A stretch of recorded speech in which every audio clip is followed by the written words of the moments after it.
Hi, I'm Natasha Ryan, and this is our video series with Premier Risk Solutions, where we sit down with experts in our industry to talk about how to enable your employees and companies to feel safer, give them tools in case there's a potentially aggressive or volatile situation, they feel empowered. Today, I am actually not sitting down with someone directly in the security sector. I have Ray Montalvo over here. And Ray, you have tons of experience in the real estate world, and you've actually integrated security services into what you do. So that's why we're having you on today, specifically since the dynamic and landscape of workspaces has shifted so drastically since COVID. That's right. We want to talk about kind of the security challenges, but first I want to get a little bit more about your background. So tell us a little bit about who you are. Well, thanks. And thank you, Natasha, for having me, and also to actually host this, because it's really important to be able to have a perspective from more of the corporate side of security and how it's actually going to change over the next 6 months to a year and so forth. So I've had a lot of interesting background throughout my career, starting earlier in the food retail business, then evolving into more of a corporate real estate and workplace services field, with my early days at Electronic Arts, then to another company called Shutterfly, and a real small retail company called Walmart, and then obviously to my most recent experience at GoPro. And in all those aspects in my organization, as part of a corporate service type of function for the company, physical security was part of my organization. Physical security entailed the protection of our physical assets, but also our employees, and also involved executive protection and also investigations as well. So, and you are well-versed to talk about the shift we are seeing since people are working from home, and when we go back to the office, it's going to be a different dynamic in the workspace. Sure. You bet. Which you and I discussed a little bit about. That comes with certain vulnerabilities. So, we want to talk about this to try to give companies something to think about when they're, thinking of security and how to keep their people and work, their offices safe. So, just in general, let's talk a little bit about what that new landscape looks like to you. Yeah, Natasha, you really are right. And through this whole COVID experience, workplace itself has been uplifted, upended, and it's in such a transitional space right now, where what is going to take place in the future will really upend what most security corporate professionals have long been working on, to really secure the space, to really look at a space where we can effectively control every area of entry and exit, where we know and understand who's in the building at any given time. Well, I guess unfortunately to say is that that whole process is a little bit upended, because we're now going to be looking at a workplace where we have different places, actual physical places, not just a company sponsored place called the office, the workplace, but it's now also at home, because we know that we can all work very efficiently at home. But it's also this anywhere space. It could be at a coffee shop. It could be on the beach in Hawaii, which we would all probably like to be right now. Yes. It also entails a smaller area, which we might be termed the spoke. The spoke is a little bit of like a neighborhood office, if you will. Okay. Where, folks that might be in that one of the suburbs in Seattle, for example, you might have a few folks that you used to work with that are in your neighborhood. Well, you're now getting together in a smaller kind of company-sponsored office. It could be in a co-working situation, like a WeWork, right? Yeah. So that you can come together collectively. But guess what?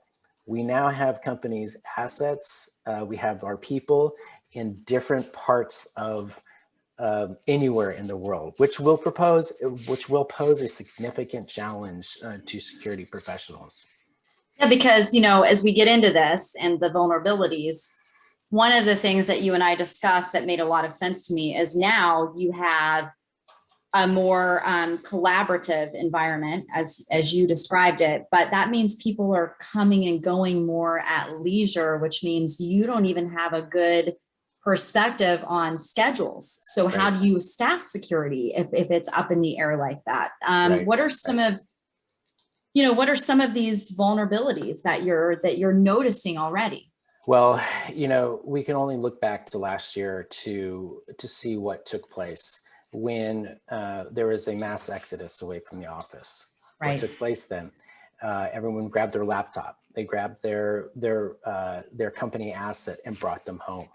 So we know as security professionals, we just now said that instead of being safe to understand that the company's assets were all in one central location, well, now they're in 550 to 600 and 650 locations, right? Right, so, yes.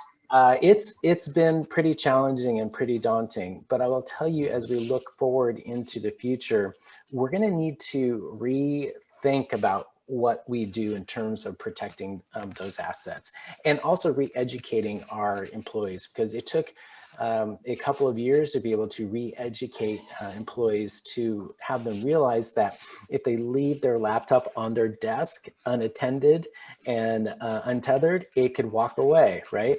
Well, it took so many years to get to that point, and now it's upended. So we have to go back to that, and we have to go through a learning process for our employees to say, look, we really need to think again about what's important to protect those assets of the company.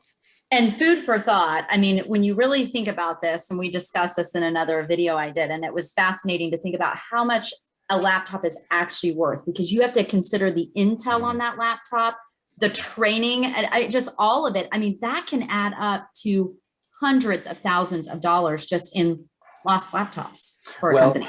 It's true, very much true. It's the hardware that certainly is important, but what is so important, that is even more important to the company, is the protection of the IP in which that laptop holds. We've got a lot of great protection that our IT professionals within our own company have been able to safeguard around that. If that laptop was actually taken, it almost becomes secondary, the actual cost of the hardware itself. What the primary piece is the protection of those intellectual property assets that can be catastrophic to companies.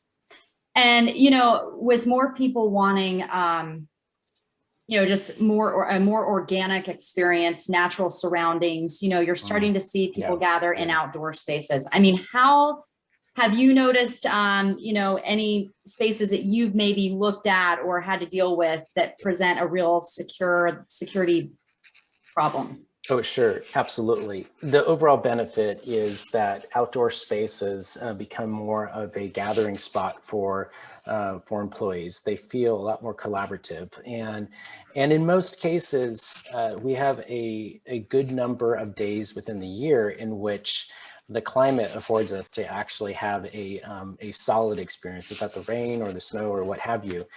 But being outside means that you are exposed quite more extensively, not only to have to now safeguard extra areas in which you need to protect the entry and the exit, but we also rely on Wi-Fi to be able to connect to the actual network itself. And if we're not projecting again and working with our IT partners to be able to protect that barrier, which is now that Wi-Fi access point, we're going to be in for a lot of trouble if we don't assist our IT folks. And that means communicating with IT leadership and teams. Yeah, it's a great yes, communication. So early on in my career, back when we were looking at, what we needed to rely on IT partners for, it was the access to the network, so we could connect our badging access system so that we can make sure that everything is working properly. And a lot of times we were at odds because it was this system that resided out of the network that had to be part of the network, and there was a lot of friction, I think. But over the years, I think, at least from my experience, and to add to the success of security, we really needed to partner up with our IT folks. we really needed to say, look, we rely on a steady network. And by the way, you also rely on an effective security system so that we can protect your assets as well, right? Right. So now we're getting into more app-based programs, for example, that will reside on the network. It's more of an enterprise solution for a lot of our employees. We really need to be in lock and in step with our security, IT security folks, so that we can make sure that whatever we're putting onto the network is going to be safe for that network. We don't want to be the cause of anything catastrophic if we introduce some app that really didn't have a lot of safeguards to it. So collaboration is super important. We also, this is a very interesting time as we get into our international political spectrum. We have experienced in the Bay Area significant threats. These are regional and national threats that aren't just physical. Well, they do manifest physically, but there are espionage related activities that we really do need to be cognizant about. We always think that it is the other company. My company isn't on the radar. It's not this big, huge consumer-facing product, right? Yes. But a lot of times, those are the best areas to enter if somebody wants to do some sort of nefarious type of activity. It is not the larger companies. It is the smaller regional companies where they really start to look at and nest. And it won't be tomorrow. It won't be next month. But it's a series of events that happen over time in which next thing you know, you could have a situation on your hands. And this is what we always seem to come back to wrapping up this video series, is it's so much better to be proactive on the front end than reactive, having to deal with the aftermath of something like this. You're right, Natasha. I think everyone on this call has been in that reactive mode. And as we are going through the crisis moments, in the back of our minds, we always think, gee, if we were only on the forefront of this, right? Mm-hmm. And we are prepared for the unknown. We try to prepare for the unknown. And unfortunately, these are the things that we don't always prepare for. But if we do, at least have a higher level of awareness about what's to come, what's going to really change in the workplace and in society too as well. That might help us when a security event happens. We'll be ready. We'll be prepared. And that is our point exactly. We offer these services, and this isn't a pitch, but I'm just saying, like, PRS is here to help. If you can identify with what Ray is saying, your company can identify with this. It's always better to have your needs known up front and services in place. And we're here to help. We serve, 70 countries, including Ray's backyard down in California. So here's my information. If you need anything, this is my cell phone. I have it with me all the time. Again, we're happy to answer any questions, because these really are kind of coming from an educational standpoint. We want to make everyone aware of the realities. And sometimes it can be a little scary thinking about it, but we'd rather put it out there and let you discern what to do from here now that you are aware of these things. So Ray, thank you so much for being with me today. I really appreciate it. I'm sure Absolutely. I'll call and have you on again. Thanks, Natasha. Thanks. And thanks to all of you for watching. So come back to premierrisksolutions.com. We're going to continue to do these video series. In the meantime, please stay strong, safe, and true. Bye, everyone.